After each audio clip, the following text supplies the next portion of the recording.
courage, plus rien ne m'étonne, plus rien ne m'étonne, plus rien ne m'étonne. Si tu me laisses tout en zircon, moi je ferai de toi le pire con. Si tu me laisses exploiter ton pétrole, j'aurai sur toi tout le contrôle. Si tu me laisses tout l'or de Sabadell, je te nourrirai comme tout.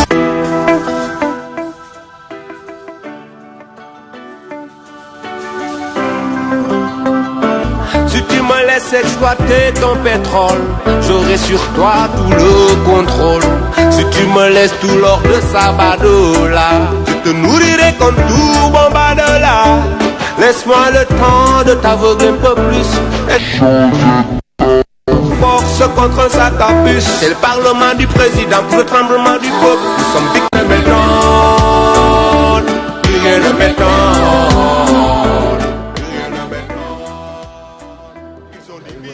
Walf TV la télé des sans voix mbokk xarit yi ñi ngi leen di nuyu di leen dalal sénégalais yi nekk Sénégal ak bitim réew ñi ngi leen di nuyu di leen dalal ci seen émission balance jotaay bi ngeen baaxoo di gis mardi bu jot ci waxtu wile tey nag li nga xamante ni moom la ñuy waxtaane daanaka benn point rek la ñu inscrire à l'ordre du jour principalement mu nekk l'affaire Ousmane Sonko su ko defee kon d'un moment à l'autre rek dinañu ànd ak suñu reporter yi ak suñu équipe bi ñu déployé fële ca kër Ousmane Sonko pour suivre déclaration président Ousmane Sonko bi nga xamante ne war na koo def ci ay simili yu néew rek d'un moment à l'autre dinañu ànd ak Issa Tine ak Saliou Bey ñoom ñi nga xam ne ñooñu fa nekkal ngir ñu taataan rek kaddu yi nga xamante ne Ousmane Sonko fas na ko yéene yëkkati lépp rek jëmale ci li nga xamante ni moom mooy xew-xew jamono ci li nga xamante ni moom mooy tolluwaayu réew mi ak tamit yu bees yi nga xamante ni moom moo am ci procédure ak ci dossier bi nga xamante ne fan yi yëpp ñu ngi koy dégg di ci dégg ay information di ci jot ay xibaar donc d'un moment à l'autre rek ñu daal di ànd ak ñoom Issa Tine daal di déglu déclaration président Ousmane Sonko laata loolu ñu dalal suñuy invité bàyyi leen di nuyu ñaari gan lañ fi dalal tey kenn ki di maître Abdoulaye Tall porte-parole Pastef ñaareel bi di Malal Talla rappeur ñu bàyyi leen ñu nuyoo maître ñu ngi lay dalal ci plateau balance. waaw jërëjëf Pape maa ngi lay gërëm di nuyu ñi ma bokkal plateau bi sama frère Malal major Kandji Sall professeur Oulay di nuyu sénégalais yi nga xam ni ñoo ñuy seetaan fii ci réew mi ak ñi nekk bitim réew di rafetlu encore une fois émission bi du gulet laa fii doog a ñëw te xam naa du mooy la dernière fois ma fiy ñëw di wax ni rek lépp lu ñu fiy wax rek yàlla nekk njariñ ci sénégalais yi parce que loolu moo ñu tax a jóg. jërëjëf Malal Talla. yes alias Fou Malal. maa ngi leen di nuyu di leen fay di kontaan ci invitation bi. jërëjëf kon ñi ngi dellusiwaat ci yéen ma bàyyi sama chroniqueur yi également ñu daal di nuyoo ñoom tamit Oulaymane ma tàmbalee ko ci yow. bonsoir Pape di nuyu ñi nga xamante ne rek ñoom lañ bokkal plateau bi di remercier suñu invités yi nga xamante ne ils ont bien daigné nous honorer de leur présence di nuyu askan wi yëpp rek rawatina ñi nga xamante ne ñoo tax ma toog fi tey mooy suñu chers internautes yi nga xam ne ñoo ñu suivre si direct Facebook bi WhatsApp bi comme ni ma leen koy waxee say su ne vous pouvez toujours envoyer vos questions vos suggestions et puis lépp si biir la rek ñu daal di koy jàllale en plein direct Pape di ñaan rek lépp lu ci ruus rek askan yu ko jëriñoo. à tout de suite major Kandji. voilà Pape ñu ngi leen di nuyu di dalal Malal di dalal maître Tall voilà l'habitude di daje di encourager Ibrahima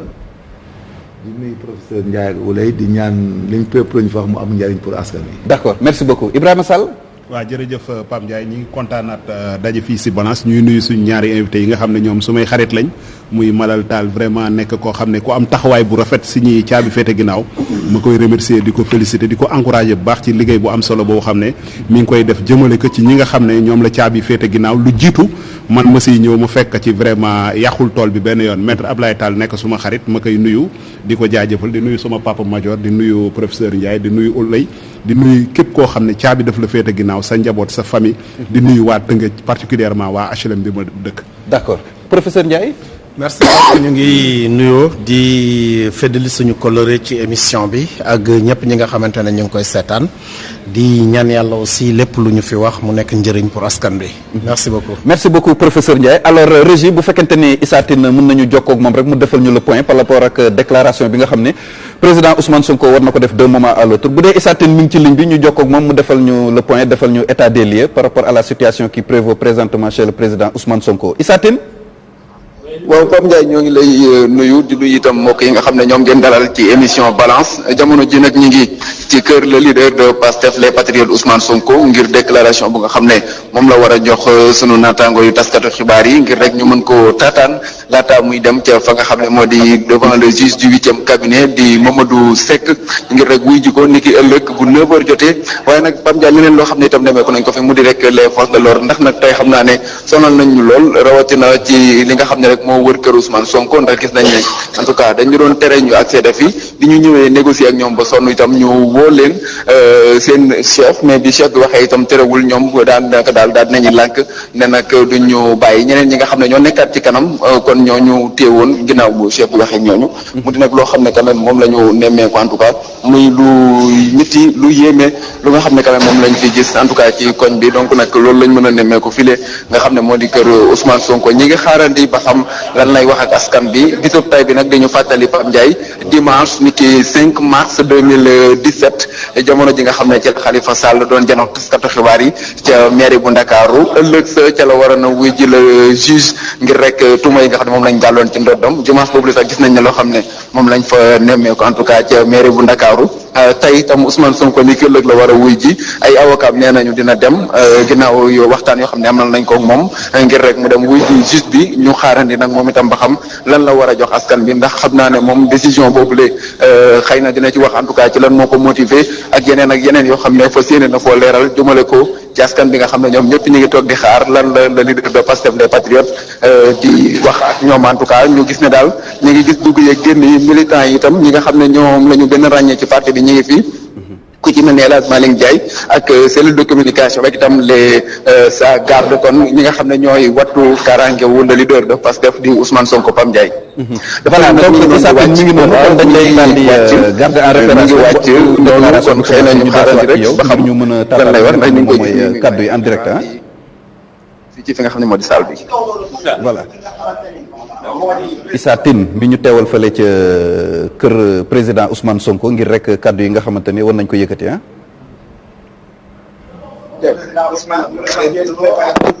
allo. oui. voilà donc mu mel ni yéen a ngi koy gis noonu ñi nga xamante ni ñu ngi affairé wu autour de la déclaration président Ousmane Sonko dafa mel ni moom mooy waaj a installé wu noonu. ngir maanaam am ay kaddu yoo xamante ni daf koy yëkkati rek jëmale ko ci li nga xamante ni moom mooy xew-xew jamono Issa Tine mi ngi koy wax léegi wuy ji bi nga xam ne war na ko wuy ji suba ci àllarba ji fële ca tribunal bu Ndakaaru attekat bi wala boog juge bi nga xamante ni moom moo yor dossier bi daal di koy yóbbal ab bataaxalu convocation boo xamante ni daanaka war na ko wuy ji xam naa du ñu soreeti daanaka comme que kilifa gi yegsi na ci jotaay ba du ñàkk ci ay simili yu néew rek dina tàmbalee yëkkati ay kàddoom ginnaaw ba ay avocats yi nga xamante ni ñoom ñoo koy layal sànq ci tàkkusaan gi janoon nañu ak taskatu xibaar yi xam le ni seen client dina dem wuy ji ki nga xamante ni moom mooy juge bi nga xamante ni moom moo ko convoqué kon ñu bàyyi rek suñu gan yi daal ñoom tamit également ñu def introduction par rapport ci sujet bi nga xamante ni war nañ koo waxtaane voilà donc maître situation baa ngi noonu président Sonko war na def li nga xamante moom mooy jano ak ñi nga xamante moom mooy taskatu xibaar yi am déclaration boo xamante ne daf koy def yow nga yor kàddu parti boobee nga xamante ni moom moo ko jiitee muy Pastef également ñu bàyyi la nga addu ci li nga xam ne moom mooy xew-xewu bees bi. waaw bon xam liñ naan du ñu jiitu paaka ci mbaram comme dafa war a wax ak askan bi même bu fekkee maa yor kàddoom muy loo xamante ni nii lu rëy la muy cër bu rëy. yaakaar naa comme waxagul ma xaar ba mu wax dina nekk lu am solo mais may préciser ne wax ji dafa am solo parce que yaakaar naa bii mooy 3e sortie bi nga xam ne def na ko di janoog askan bi Sénégalais yu depuis le début gisoo nga ni jiixi jaaxa amoon na seen xel ba mu njëkkee génne leeral na lu bari ba mu waxaatee gën a leeral te tey ji tamit dina gën a leeral parce que xam nga waxoon na ci jamono yee ci ginnaaw ne gannaaw dañoo salfaañi ay droit am violer ay droit am violer procédure bi nga xam ni moom la règlement intérieur bu assemblée nationale prévoir mu jàpp ni son immunité est toujours intacte donc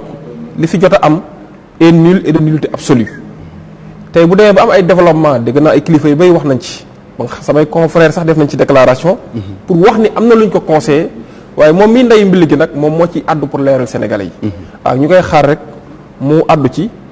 bu ko defee ñu mën see ñëw gën see mën a développé. gën cee mën développé dafa mel ni soreetul sax dafa mel ni daanaka mi ngi waaj a tàmbali régie kon de xam naa dañuy àndaat ak Issa Tine rek dellu fële nga xamante ni moom mooy cité kër góor gi ngir taataan kaddu yi daanaka mbir yaa ngi waaj a tàmbali laata nag ñu dellusiwaat ci plateau bi ngir faram-fàccee li nga xamante ni moom mooy kaddu yi nga xamante ne président Ousmane Sonko mi ngi koy dina ko yëkkati jëmale ko ak askanu Sénégal ñi nekk fii ci biir réew mi ak waa bitim réew ayca. li mujj xaw a naa gudd tuuti waaye lañ ca waroon wax moo ko.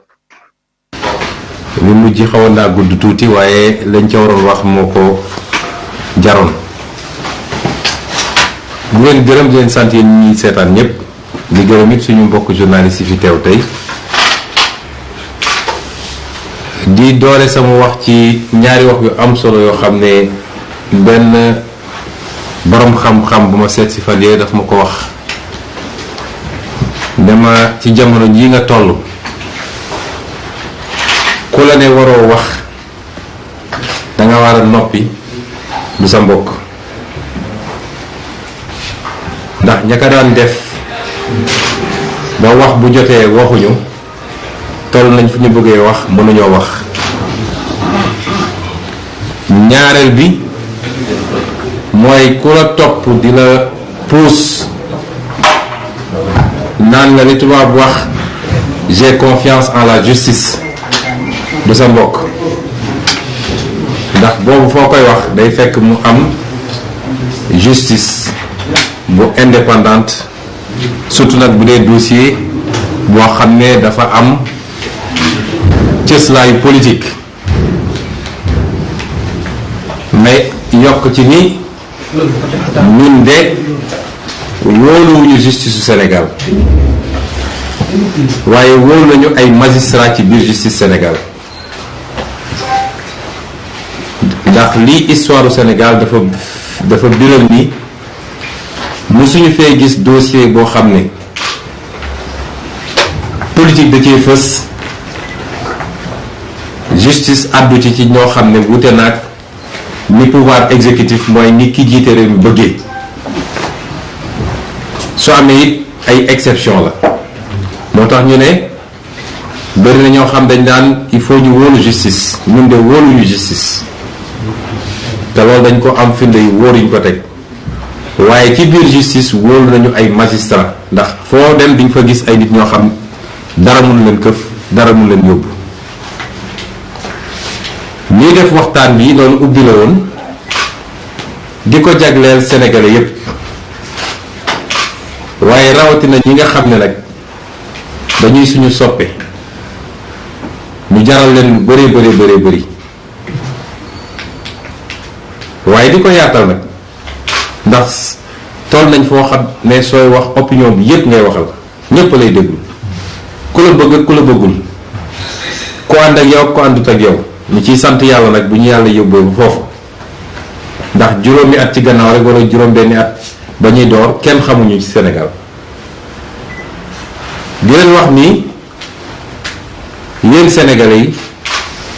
tey bu ñu toogee fii di waxtaan ak yéen seen njàmbarte moo ñu ko may ñun seen parlu moo ñu ko may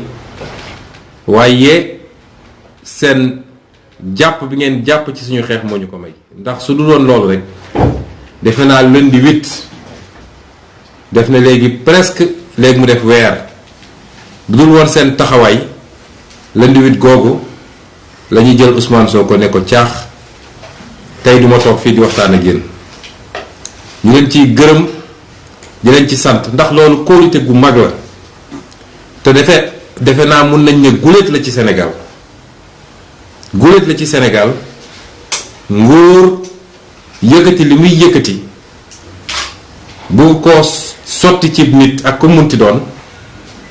mu ne lii duma ko nangu parce que dañoo respecté wul samay droit nguur ga dellu gannaaw ba la ñu bëggoon def sottiwul loolu nag jàngat gu bëri lañ ci jàngat te ñuy jàmmaloo it jàngat gu bëri lañ ci jàngat mooy projet bii nga xam ne ñun moom la ñu andi présenté ko Sénégalais yi ah am na fu mu toll Sénégalais yooyu fu sore ba ndaw ñi mag ñi jigéen ñi def projet boobu seen projet bopp mu jaral leen ñu xeex wala ñu sacrifié wu may wax ni projet boobu du Ousmane Sonko donte Ousmane Sonko am na ci solo ak fu mbir mi mën a mujj ak lu munti doon dafa am lu ñu ji te loolu meññ na li ci des mooy ñu mën a witti kon loolu kenn mënatu ko fay ci Sénégal moo tax ñun du ñuy dugg ci projet politique dañu ne du projet personnel du parti unipersonnel waaye projet la boo xam ne ku patriotisme c'est-à-dire ku bëgg sa réew nekk sa dënn rek ku bëgg Afrique nekk sa dënn rek projet bi sa projet la seen taxawaay googu moo ñu may ñu nekk fii tey ba war a mën a wax ak sénégalais yi lu bari am na waaye seen taxawaay boobu moo ñu may ba li tubaab di wax ni gagné nañu la première manche mooy su doon match de football dañ naan premier mi-temps bi gagné nañ ko ndax suñu amul woon loolu du ñu am jot gu ñu jàkkaarloog sénégalais di wax ak ñoom ba tey biir na ci bopp sénégalais yépp nag même ñu àndul ak ñun ñépp dëppoo nañ ni lii ab complot la suñu nangu woon ñu taftafee ñu noonu ñu ko bëggoon def kon du ñu egsi fii mu des nag naka la ñu war a doxalee li ñuy dëgmal ndax boo nekkee ci xeex jàkkaarloog ñoo xam ne foo natt doole seen doole weesu na ko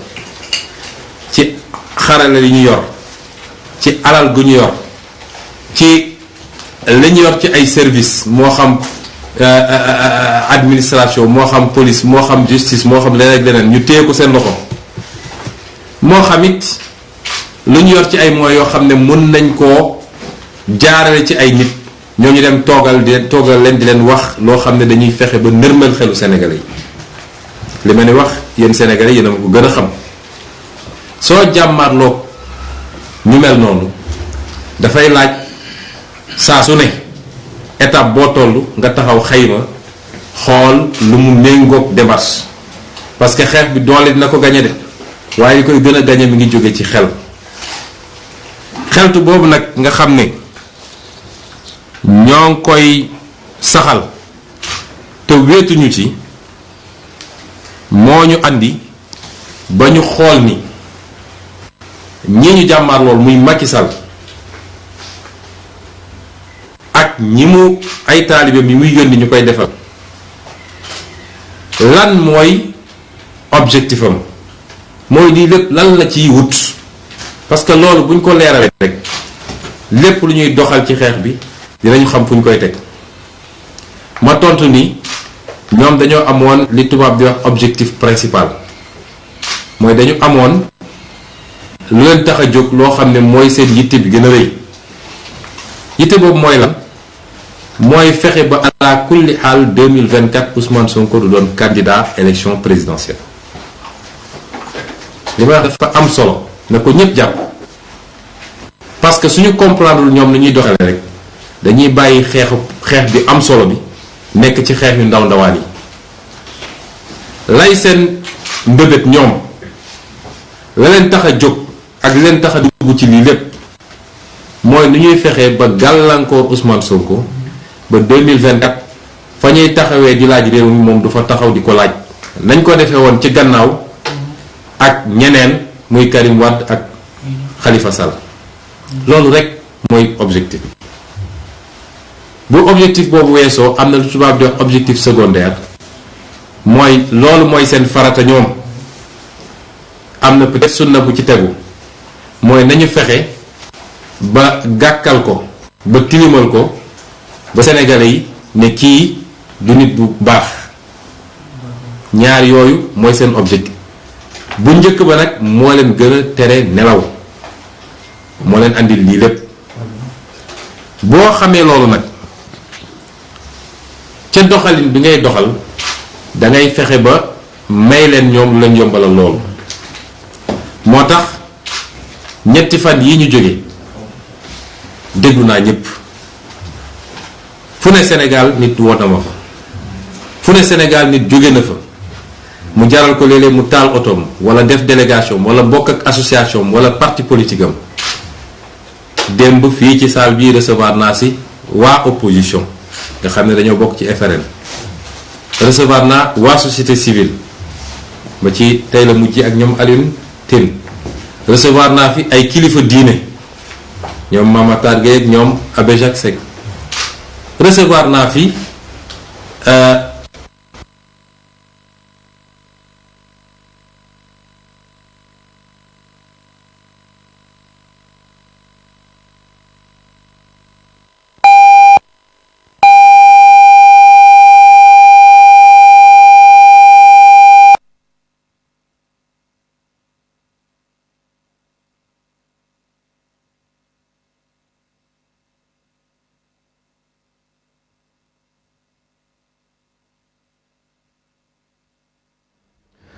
voilà mbokk yi donc loolu moo nekkoon déclaration Ousmane Sonko président Ousmane Sonko xam naa ab dog-dog la am rek ci li nga xamante ni moom mooy buumu jokkoo bi ce sont les aléas du direct comme ni ngeen ko xamee mais dañuy daal di delluwaat foofu rek ci foofu mooy defee déclaration boobu àndaat ceeg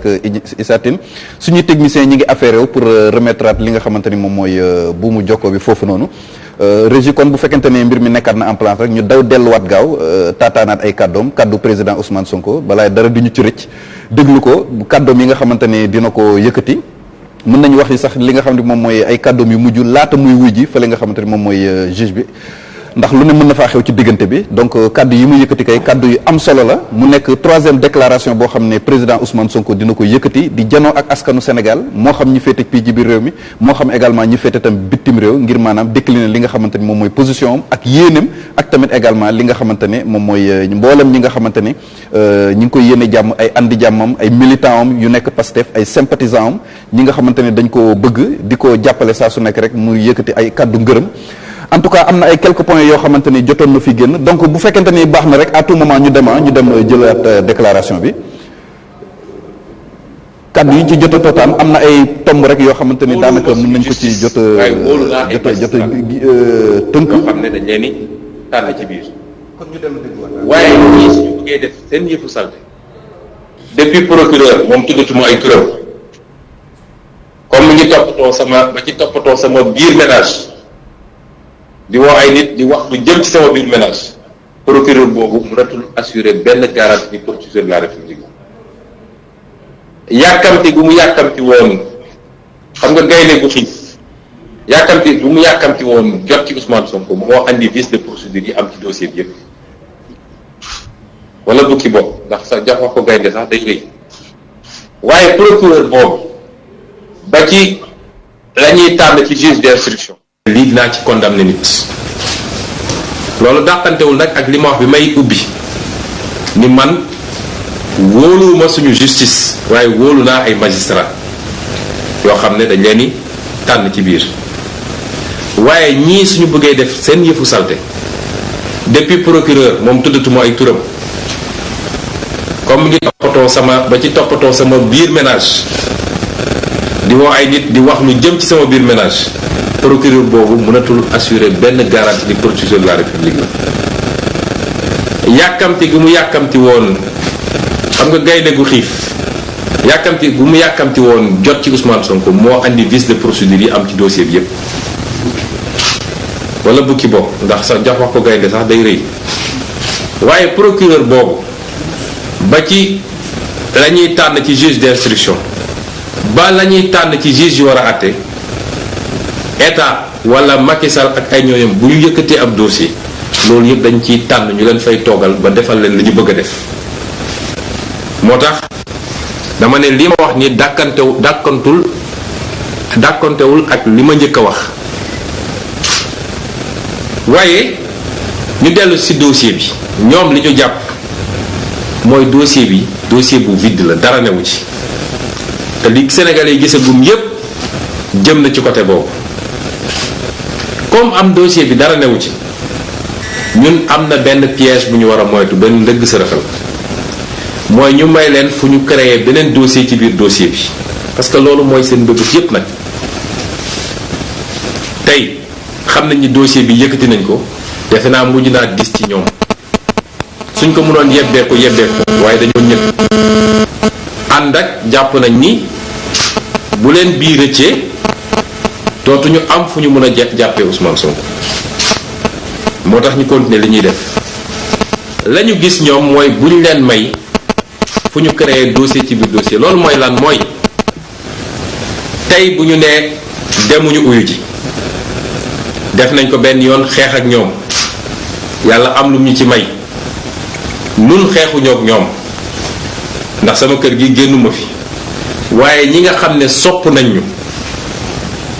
te kenn joxu leen mot d'ordre ñoo jóg spontanément ñoo ne bërët jóg ne ñun ñëpp nañu daje ji kër Ousmane Sonko gis nañ lundi 8 li fi xewoon waaye tey bu ma dellu si waatee ne dew ma ñu jël seen armée yépp yónni ko fii lañuy njëkk a def ma leeral ko ci bopp Sénégal yépp mooy ne dinañ ko coller li ñuy tuddee des rébellions rébellion mooy koo xam ne juge de la yónni convocation nga ne dew ma ñàkk a dem nga ci jëmm ji ne dew ma loolu du délit waaye bu ñu yónnee seen armée ne dem leen jël ko foo jaar même soo nee defuma benn résistance ñu fexe ba créer un peu de violence bu ñu wëlbatikoo dem ne dafa doon résister donc nañ ko coller rébellion bu boobaa nag lañ doon ut ci dossier bu njëkk ba te mënuñu koo am dinañ ko gaaw am fii ndax flagrant délit lañ lay yóbbu àtte la def la 6 mois daal di takkal sa casier jeex na kon xeex bi léeg-léeg da nga ciy boole xel ndax ñoom bu ñuy def seen dëgg sa rëfal du doon benn dañ koy lal ne bu rëccee ci biir dañu fexe ba am ko ci biir loolu nag mun naa ne door nañ ko may wax Sénégal yépp nag nii jamono ji ci toog tembe gannaaw dossier bii ñu tudd muy dossier siif ubbi nañu beneen dossier boo xam ne nee nañu appel à l'insurrection mooy dañoo woote fippu fi kenn musu fee woote fippu dañu ne buñ ñoo buggee jaay doole ci loo xam ne suñu àq la constitution may nañu ko danañu bañ ñu nit ba suñu doole yam loolu kenn mënu cee attaquer kenn au contraire ñoom ñoo def li ñuy wax délit de provocation waaye tey jii ci premier cabinet bu Samba Sall ubbi nañu fa dossier bu ñu tuddee noonu ne dañoo woote fippu ci dossier boobu la ñu jàppee 23 ci suñuy ndaw ba tey ji ñu ngi Cap Manuel waaye bu ñu jàppee 23 yooyu ba noppi dañu ne am na keneen koo xam ne dugalaguñ ko ñu tuddee ko X dellu si na may wax Sénégal yépp nag X boobu lañ ca jublu ñoom mooy Ousmane Sonko xam nañu seen dossier bi du sotti lañ ca jublu mooy wëlbatikuwaat gannaaw luy xew ci fan yii ci juge 8e cabinet bu dee la ñu bëgg a def sotti na te ñu am ci la ñu bëgg ñu gaawantu yokk ci bii ne egsi bu ñu doon wër moom la ndax moo woo xale yi ne leen génn leen kon ñépp nañu xam ni seen pexe yemul ci benn pexe yi dañ ko lal loolu day yomb ci ñoom ni dossier bi jafe ci ñoom moo tax avocat yooyu ñoom ñépp bi ñu dajee ñëw taxaw ñaan ñu insister joxe seen conseil ñu déglu leen balaa may génn ci avocat yi dinaa leen jagleel ay remerciements jaajëfal leen ndax sonn nañ trop ci dossier bi mbir mi dooree ba léegi amul bëccëg amul guddi fii laa leen di woo ñu bàyyi seen yitte ma lim leen muy maître Massokhna Kane maître Ciré Clédor Ly maître Khoureyssi Ba maître Demba Ciré Bathily maître Youssouf Camara maître Joseph Étienne Dione maître Bamba Cissé maître Ousseynou Ngom maître Ndoumbe Wane ak maître Djibi Diagne waaye it di remercier ñi nga xam ne toujours ci avocat yooyu bokk ci dossier bi waaye gën a sonn ci suñu ndaw yi nga xam ne jàpp nañ leen suñu jigéen yi nga xam ne jàpp nañ leen tey jii defe naa am nañ lu mat 53 muy juróom fukk ak ñett yoo xam ne ñi ngi ci loxo Macky Sall ñooñu maître Amadou Sow maître Babacar Ndiaye maître Abdoulaye Tall maître Théophile Kayosi maître Michel Simel Bass ak maître Magna Silva ma leen ni jaajëfal ci sama tur ci turu parti bi waaye ci turu sénégalais yépp mbokk yi gannaaw bi ma waxee li nga xam ne mooy taxawaay avocat yi ma dolli ci ni ñëpp intervenir nañu wax naa leen di parti politique opposition yi daje ñoom ñëpp fii ñëw ñaan ñu ko wax naa leen li nga xam ne mooy suñu kilifa diine yi ndax ñoom dañu wax ni ay régulateurs sociaux lañu wax naa ko rek ñu bari dañ naan nañu génn wax waaye am na fu ñuy waxee fu nit yéegut te it ormal seen bopp ñun ñu ñëwaat ormal leen moo tax li olof naan ku ndëgg ni rey sa maam bu dee da ngay ñaanoon démb ñaan barki démb dégluwuñ la balaa ngay génnaat di wax di nga xool lu bari waaye yónnee nañu ci ñun ñoom ñépp daje mu jaar ci suñu sëriñ sëñ Abdou Mbàkke bu Daaru Mufti daa di ñëw la même chose may wax nit société civile bi def nañu la même chose suñu parti bi ñu bokk def nañu concertation département yépp ñu laaj leen lu ñu xalaat diaspora bi ñu laaj leen lu ñu xalaat bureau politique bi wax li mu xalaat ay avis la yoo xam ne lu partagé la waaye li ëpp ci avis yi am benn boor bu ñu jëm dinaa ci ñëw léegi ñii ñépp nag li ma ci gën a touché man muy kilifa diine muy société civile muy keneen gannaaw bi ñu amee yitte ci réew mi li ma gën a touché mooy seen yitte bi gën a rëy mooy li tubaab di wax sama intégrité physique mooy ñu bañ a maye fu ñu mun a jaaree pour li ñu bëggoon am ci justice sax boo moytul ñu amee ko ci neneen ndax dégg nañ fi kaawu Xaadim Buso dégg nañ fa yeneen kaa te ci loo xam ne mën nañu gañe combat bi ci neneen ñooñu yépp ma ne leen seen yitte ci ñun yéeg nañ ko te dafa wane ni projet bi nga xam ne moom la ñu présenté Sénégalais yi ñor na leen projet boobu seen projet la lii lépp nag moo tax ba ñu waxtaanee déglu ñépp ñu wax Sénégalais yi ni bu soobee yàlla ëllëg ca waxtu bi ñu ko waxee dinañu génnee fii suñu kër dox ndànk dem déglu lan la juge 8e cabinet war a wax ak ñun waaye loolu tekkiwul ni dañoo deltu gannaaw xeex bi commencé gul sax te tekkiwul it ni mobilisation bi exceptionnelle bi nga xam ne am na Sénégal te ñu gëjoon ko gis dina wàññeeku tey la mobilisation war a gën a bëri tey la mobilisation war a gën a am doole tey la militants yi ak militantes yi ak sympathisants yi ak sénégalais yi nga xam ne ñépp dëgg rek moo leen ñor tey ñu war a gën a mobiliser parce que bu ñu bëggee jaarale mbir mi feneen dina am neneen nu muy demee te it tekkiwul ni li ñu waxoon ni suñu droit ñun à la résistance suñu droit individuel constitutionnel jóge na fi waaye tekkiwul ni lii nga xam ne am na ci dossier bi yépp te avocat yi wax ko député yi wax ko ba suba député yi dañu déposer recours conseil constitutionnel ñu war a signé nañu loolu lépp duñ ko bàyyi mu jaas parce que lañ ca war a def ci yoon danañ ko def muy fii muy CEDEAO muy feneen ak feneen may woo nag sénégalais yi ndax duma ko wax ak Macky Sall ndax ku am xol am yëg-yëg ngay waxal ci lu jëm ci nit ñi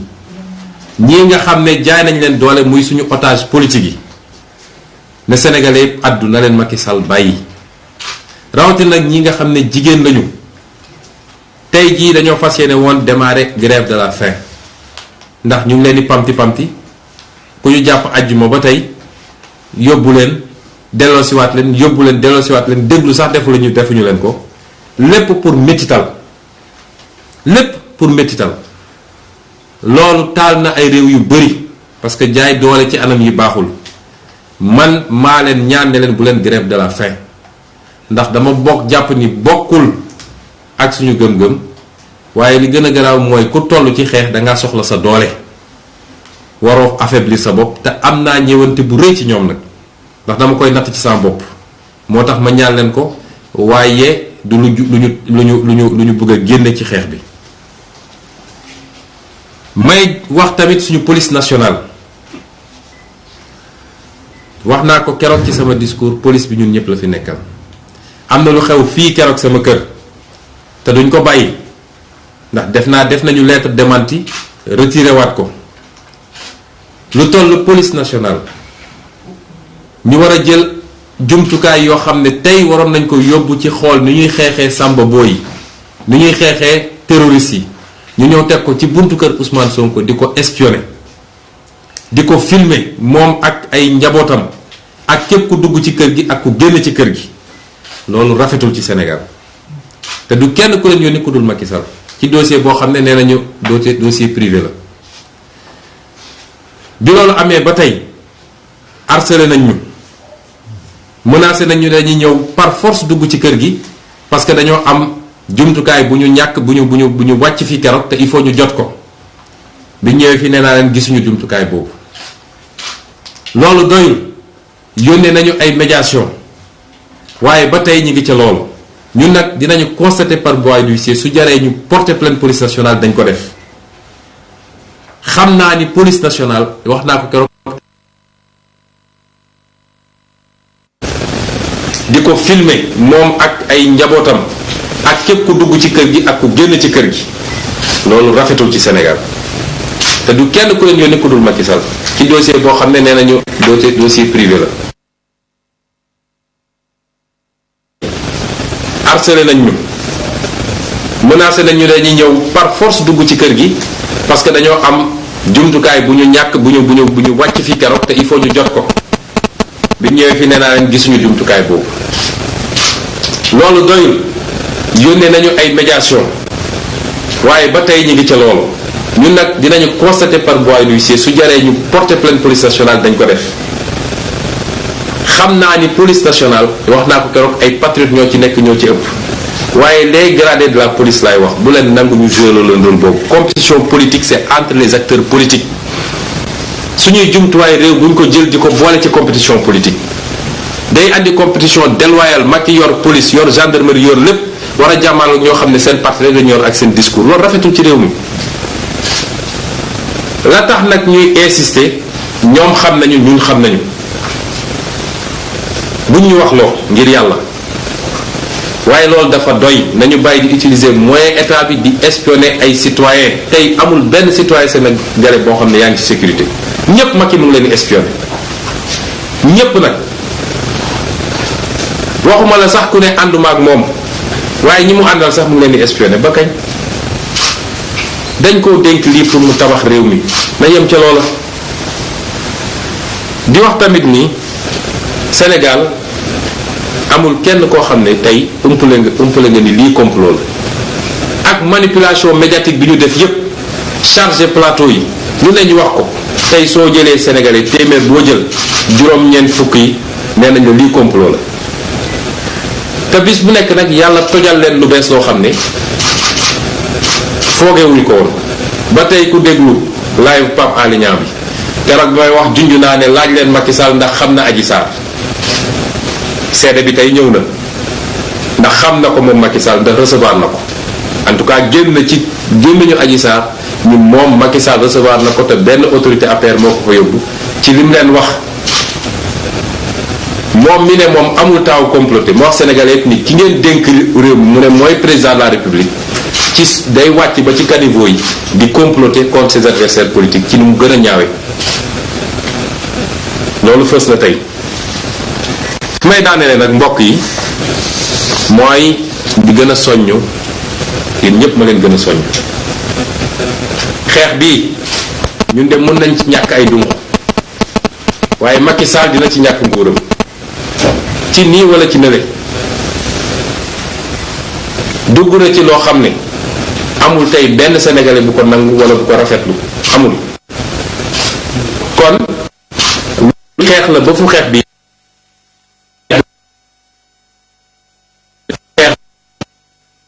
stratégie la xeex bi dafa am fu mu jotee wax moo tax ma ne mobilisation mooy nañu takku fu ñu doon nekk benn nañ fa doon téeméer fu ñu fa doon nekk benn ci mobilisation nañ fa doon téeméer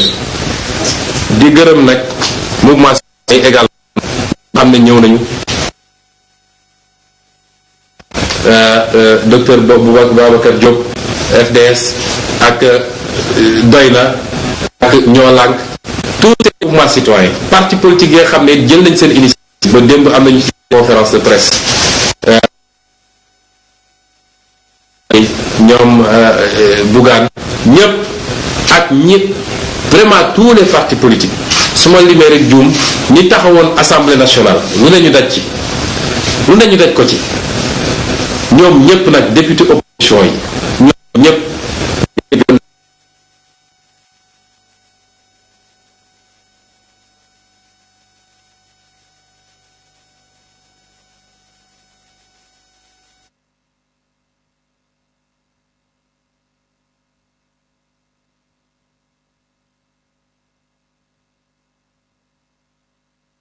bu leen ma jox de demaat leen.